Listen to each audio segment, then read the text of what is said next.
The Nightingale of India. Inspiration to many people, the woman with the most melodious voice, and an epitome of Indian singing.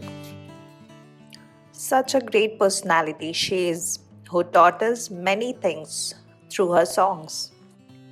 Eventually, we know that life is full of puzzles because अजीब दास्तां है ये कहाँ शुरू कहाँ खत्म.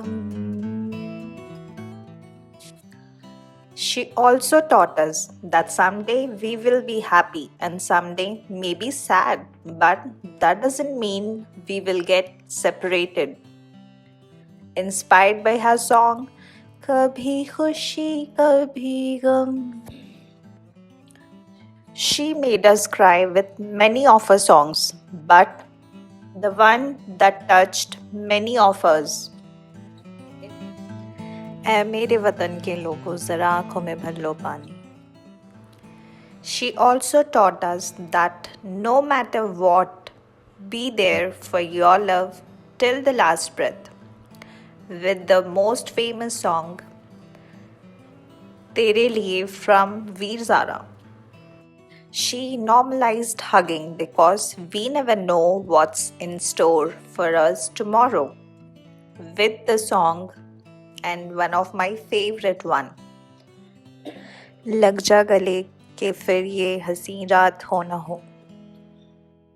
She also encouraged the lovers with the song जब प्यार किया तो डरना क्या from the movie Mughal e Azam. The Indian weddings are incomplete without this famous song, which is mehndi लगा के रखना डोली सजा के रखना. Though she is gone, but she will be always with us, as her song says, तू जहाँ जहाँ रहेगा मेरा साया साथ होगा. Thank you guys for watching the video. If you like the video, please like, share and subscribe. Thank you.